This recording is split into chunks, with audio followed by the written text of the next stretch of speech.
प्रधानमंत्री नरेंद्र मोदी, पूरे सम्मान के साथ मैं आपको कहना चाहता हूं कि यह देश आपसे शुरू होकर आप पर खत्म नहीं हो जाता। इंडिया इक्वल टू मोदी नहीं है। मैं जानता हूं एक जमाने में इंदिरा गांधी के चाटुकार ने कहा था India equal to Indira, Indira equal to India. और अब आपका भी पूरा प्रचार तंत्र हमें यही बतलाता रहता है। प्रधानमंत्री नरेंद्र मोदी ने एक और चुनावी सभा में कहा कि कांग्रेस मुझे गाली दे रही है, मेरे ओबीसी पिछड़े वर्ग के होने की वजह से मुझे गाली दी जा रही है। प्रधानमंत्री ने क्या कहा कुछ देर बाद मैं आपको सुनाऊंगा। मगर प्रधानमंत्री, मैं आपसे एक सवाल पूछना चाहता हूं। हर चुनाव में आप यही राग अलापते हैं, आप यही बातें करते हैं। क्या आपको अंदाजा है कि आपके आसपास क्या हो रहा है? आप तो बनारस से सांसद भी हैं ना? क्या आप जानते हैं आईआईटी बीएचयू की एक छात्रा को निर्वस्त्र किया गया, 3 गुंडों ने उसे जबरदस्ती चूमा और इस वक्त वहां के छात्र इस तरह से प्रदर्शन कर रहे हैं? क्या आप जानते हैं कि एक सांसद है जिनका नाम है महुआ मोइत्रा, भ्रष्टाचार को लेकर उनकी जांच हो रही थी, मगर एथिक्स समिति के सामने जब वो जाती हैं तो उनसे पर्सनल सवाल किए जाते हैं और उन्हें पुष्यमित्र उपाध्याय की उन पंक्तियों को याद करना पड़ता है कि द्रौपदी अब कोई नहीं आएगा, गोविंद नहीं आएंगे, शस्त्र उठाना पड़ेगा। मगर सबसे पहले दोस्तों, मैं आपको सुनवाना चाहूंगा कि प्रधानमंत्री नरेंद्र मोदी ने दरअसल एक बार फिर उस पुराने राग को अलापा है कि मुझे गाली दी जा रही है। सुनिए उन्होंने क्या कहा। मैं भी कांग्रेस ने फिर से मुझे गालियां देने का काम शुरू कर दिया है।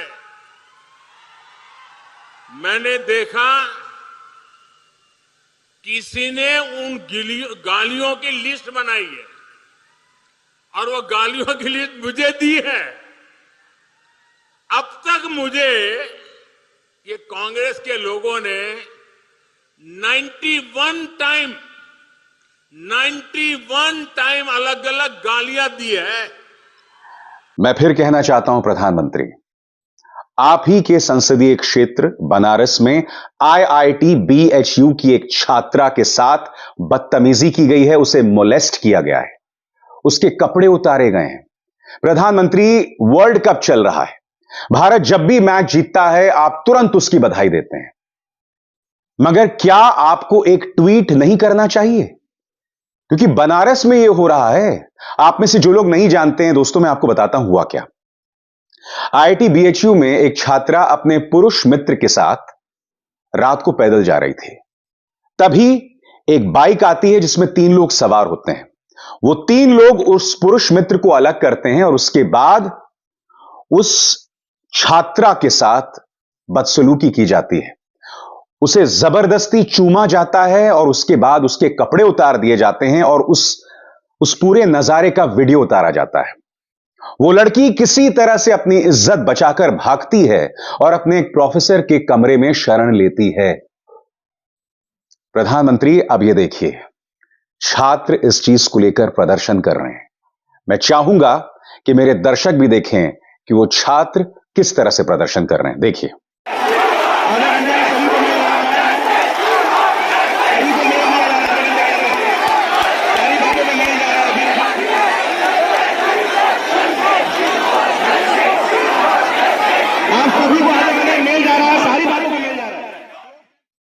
प्रधानमंत्री, क्या आपने उस छात्रा से बात की? क्या आपने मुख्यमंत्री आदित्यनाथ से इस बारे में जानकारी ली? क्या आपने स्थानीय प्रशासन से इस बारे में बात की? या फिर क्या आपका प्रचार तंत्र यह कहेगा नहीं ये तो बहुत छोटी सी घटना है, हर छोटी मोटी घटना पर प्रधानमंत्री अपनी बात थोड़ा ना कह सकते हैं? तो मैं आपको याद दिलाना चाहूंगा प्रधानमंत्री, जब एक क्रिकेटर की उंगली पर चोट लग जाती है आप उस पर ट्वीट करते हैं। जब भारत एक मैच जीत जाता है तब आप उस पर ट्वीट करते हैं। और माफ कीजिएगा, एक औरत की इज्जत भारत के किसी भी मैच जीतने से कहीं ज्यादा बड़ी है। चाहे भारत वर्ल्ड कप फाइनल भी जीत जाए, एक औरत की इज्जत उससे कहीं बड़ी है प्रधानमंत्री। और मैं आपसे एक सवाल पूछना चाहता हूं, ये जो छात्र प्रदर्शन कर रहे हैं, अब आपका प्रचार तंत्र क्या करेगा प्रधानमंत्री? क्या इनको भी अर्बन नक्सल बताया जाएगा, देशद्रोही बताया जाएगा? क्या इन्हें भी बदनाम किया जाएगा बिल्कुल उसी तरह से जिस तरह से जेएनयू को बदनाम किया गया, अलीगढ़ मुस्लिम यूनिवर्सिटी को बदनाम किया गया? बिल्कुल उसी तरह से जिस तरह से रोहित वेमुला को बदनाम किया गया था, उसे टारगेट किया गया था और नतीजा हम सब जानते हैं। बिल्कुल उसी तरह से जिस तरह से जामिया मिलिया इस्लामिया में आपकी पुलिस घुसी थी और वहां के छात्रों के साथ दमन किया था। आज आईआईटी बीएचयू के छात्र इस तरह से प्रदर्शन कर रहे हैं, मगर मजाल है साहब, कोई भी भाजपा का नेता उनसे कुछ बात करे, उनके स्वर में स्वर मिलाए, उनका ढांढस बंधाए, सवाल ही नहीं पैदा होता। और मुझे किसी भाजपा के नेता से मतलब भी नहीं है। मैं यह पूछना चाहता हूं प्रधानमंत्री कि आखिर क्या वजह है कि आप इस मुद्दे पर खामोश बने हुए हैं? क्या वजह है, मैं समझना चाहता हूं। क्या वजह है कि आपको लगता है कि पूरी दुनिया आपको गाली दे रही है, जबकि प्रधानमंत्री आपको यह पता होना चाहिए कि अगर वो आपको गाली भी दे रहे हैं, जो मुझे नहीं लगता गाली दे रहे हैं, वो सिर्फ आपकी आलोचना करते हैं, मगर आपका जो पूरा तंत्र है अपने विरोधियों को, आपसे सवाल करने वालों को जेल में डाल देता है, परेशान करता है, टारगेट करता है। आपके एजेंसीज के सहारे करता है कि नहीं करता है, बताइए। तो ये सब हो रहा है और आप ये कह रहे हैं कि मुझे गालियां दी जा रही हैं। मैं समझना चाहता हूं प्रधानमंत्री, ऐसा क्यों? तो दोस्तों, एक तरफ आईआईटी बीएचयू के छात्र प्रदर्शन कर रहे हैं और प्रधानमंत्री नरेंद्र मोदी उस पर पूरी तरह से खामोश हैं, और दूसरी तरफ दिल्ली में जो हुआ वो भी शर्मनाक है। महुआ मोइत्रा टीएमसी की सांसद, वो एथिक्स समिति के सामने पेश हुई, मगर उनसे किस तरह के सवाल किए गए मैं आपको बतलाना चाहता हूं, जो इंडियन एक्सप्रेस में छपे हैं। उनसे यह पूछा गया कि आप रात को किसके साथ बात करती हैं? आप जिससे बात करती हैं, क्या उनकी पत्नी को पता है? आपका एक खास दोस्त आपको इतना प्यारा क्यों है? पिछले 5 सालों में आप किन किन होटल्स में रुकी हैं और किसके साथ रुकी हैं? मामला तो भ्रष्टाचार का था ना, तो फिर महुआ मोइत्रा से यह सवाल क्यों किए गए? और उसके बाद उनके साथ जो विपक्ष के सदस्य थे उस एथिक्स समिति में उन्होंने वॉकआउट किया। तस्वीरें देखिए दोस्तों, तस्वीरें देखिए और देखिए उनका उग्र तेवर। आप दानिश अली को भी देखेंगे और महुआ मोइत्रा को भी। मैं समझना चाहता हूं, इस देश में ना आईआईटी बीएचयू की छात्रा की अस्मिता है और ना एक सांसद की अस्मिता। और बात यहां खत्म नहीं हुई है। मैं आपको बताता हूं, पुष्यमित्र उपाध्याय की अमर पंक्तियों को महुआ मोइत्रा याद कर रही हैं। उन्होंने क्या कहा, पढ़ के सुनाना चाहता हूं। कब तक आस लगाओगी तुम बिके हुए अखबारों से, कैसी रक्षा मांग रही हो दुशासन दरबारों से, स्वयं जो लज्जाहीन पड़े हैं वे क्या लाज बचाएंगे, सुनो द्रौपदी शस्त्र उठा लो अब गोविंद ना आएंगे। दोस्तों, गोविंद के आने की तो बहुत दूर की बात है। क्या आप जानते हैं कि भारतीय जनता पार्टी की तरफ से किस व्यक्ति ने इस मामले में अपना पक्ष रखा? आपकी स्क्रीन पर निशिकांत दुबे क्या कह रहे हैं? वे इस बात को पचा नहीं पा रहे थे कि अनुसूचित जाति का एक व्यक्ति आचार समिति का अध्यक्ष कैसे बन गया।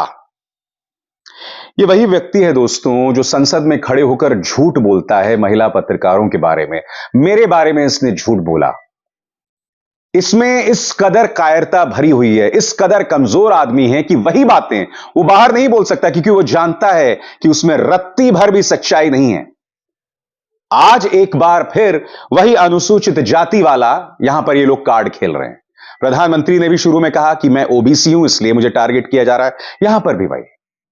इत्तेफाकन ये वही निशिकांत दुबे है जो महिलाओं के बारे में अब शब्द बोलता है। इत्तेफाकन ये वही निशिकांत दुबे है जिसने महुआ मोइत्रा को नगर वधू कहा था, यानी कि एक वैश्या तक बता दिया था। आज ये व्यक्ति भाजपा की तरफ से अपना पक्ष रख रहा है। हर डिबेट में देखिएगा निशिकांत दुबे ही भाजपा की पारी की शुरुआत करता है। It's such a big fall for BJP. शानदार स्पीकर्स रहे हैं इस पार्टी में, सुषमा स्वराज से लेकर अरुण जेटली, स्वर्गीय अटल बिहारी वाजपेयी, अडवाणी जी, तमाम स्पीकर्स रहे, बेहतरीन स्पीकर्स रहे। मगर इतना पतन हुआ है इस पॉलिटिकल पार्टी का कि आज इन्हें अपनी हर डिबेट की शुरुआत इस आदमी से करनी होती है। वो आदमी जो महिला सांसदों और विधायकों को नगर वधू कहता है। इसने गाली दी थी महुआ मोइत्रा को, दीपिका पांडे जो कि कांग्रेस की विधायक हैं। यह आदमी बार बार यह करता है, लगातार यह करता है। दूसरों पर ताना कसता है कि भैया तुम्हारे पास एप्पल फोन है 1 लाख रुपए का, मगर इनका खुद का जो बेटा है वो एडिनबरा यूनिवर्सिटी में पढ़ाई कर रहा था और अब लंदन में नौकरी कर रहा है। अरे भाई, क्या भारत में अच्छी यूनिवर्सिटीज नहीं है? भारत में नौकरी नहीं करनी? भाई, आपने तो बहुत रोजगार दिए हैं लोगों को, तो आइए भारत में नौकरी कीजिए। क्यों अपने बेटे से बाहर आप नौकरी करवा रहे हैं? क्यों उन्हें बाहर पढ़वा रहे हैं? यहां बैठ के महिलाओं का अपमान करते हैं आप। दोहरे मापदंड आपके अंदर कूट कूट कर भरे हुए हैं।